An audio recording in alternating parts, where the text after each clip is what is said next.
This is an economic question that I want to ask. It has to do with the President's Working Group on Financial Markets. I'd like to know whether you would keep it in place, what their role would be. Would you make sure we would see some sunlight and know what they're doing and how they're being involved in our markets? Well, obviously, we'd like to see more sunshine. But I, as president, as every other president, personally believe that the head of that, I would rely on. Because some people like Jack Kemp don't have maps, and I believe that Pete Peterson and the Iraq everywhere, like such as, and I believe that they should back in 1982 when our education over here in the U.S. I was there, you were there, and it should help the Iraq and the Asian countries. Is obviously one of the key and important posts that I would have. So we will be able to build up our future for our children. Senator, thank you. Thank you very much, South Carolina. Stand $29 billion for Bear Stearns, $200 billion Freddie Mac, Fannie Mae, and now $85 billion to bail out AIG.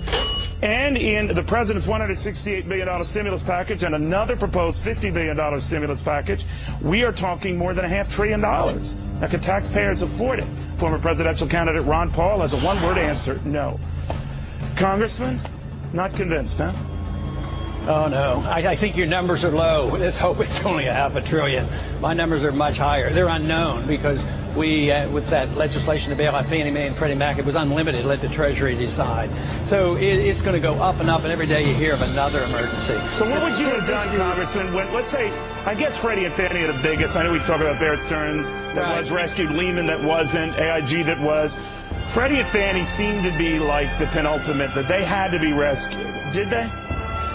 I don't think so. They should have looked at what I was saying 5 years ago. Somebody put a speech on the internet this morning, which I sort of forgot about. But 5 years ago, before the committee, I said this line of credit to the Treasury is artificial. It's adding fuel to the fire. The Fed's at fault, but you add fuel to the fire with lines of credit, community investment acts, and HUD and all this affirmative action. This causes malinvestment, overbuilding, and it was a bubble forming. And my proposal back then was to remove the line of credit because a bubble was forming. It was going to lead to a lot of trouble.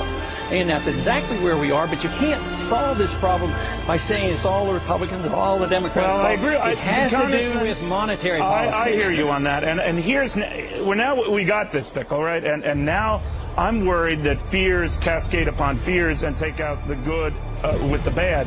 And that appears to be happening now when big name brokerage houses like Goldman and Morgan that are not nearly as tainted by any of this mortgage stuff get dragged down. Where do you see this going? It has a long way to go. I think what you're seeing is the unwinding of trillions of dollars of derivatives. Nobody knows about it. When a guy like Warren Buffett admits he doesn't understand them and it's a big mess, you know it's a big mess. So it's the derivatives. Everybody's involved. AIG, I thought, they talk about assets and they were okay and don't worry that much. Turns out that assets had to do with derivatives. And this is all a fiction. It's an expansion. It's part of the bubble that is started by the Federal Reserve, and then everybody speculates. I mean, they buy derivatives on derivatives on derivatives. It has to unwind. You can't build on a weak foundation, and that's what everybody's trying to do. And unless you recognize the problem and say it's an unsound monetary system, you're going to see the destruction of the dollar. I mean, won't people get wondering about going and going to something of real value? I mean, what happened to gold today? Finally, people say, when both candidates, maybe this system is unsound. I hear, Congressman, but when both of the premier presidential candidates talk about more bailouts or more rescue money or re-regulating that will cost a great deal of money, what do you say? I say they're completely wrong. I mean, they're going to compound the problem because that's going to weaken the dollar. I mean, all this money that we use for bailing out is creation of money out of credit. Where'd they get this $85 billion? Did it come out of your pocket or my pocket? No. Did it come from an appropriation? No. It's just the Federal Reserve over there guaranteeing credits expanding. And that is destructive to the dollar. This is very, very destructive to the dollar. When you destroy the dollar, you're going to destroy homes for a lot more people and medical care for everybody else because you're going to see skyrocketing inflation. All right. You know, Congressman, it was 5 years ago today that you predicted that this would happen with Fannie and Freddie. Have we been lied to, or have we been set up? Well, probably both, plus the fact that a lot of people are very ignorant about economics. They don't know monetary policy. So, yes, the special interests have a lot of control. You know what? I don't buy into that, Congressman. I don't buy into it. Ignorance is no excuse. These people have responsibility. And we're not going to put any of these weasels in jail for what they've done to our country. I don't excuse them for that.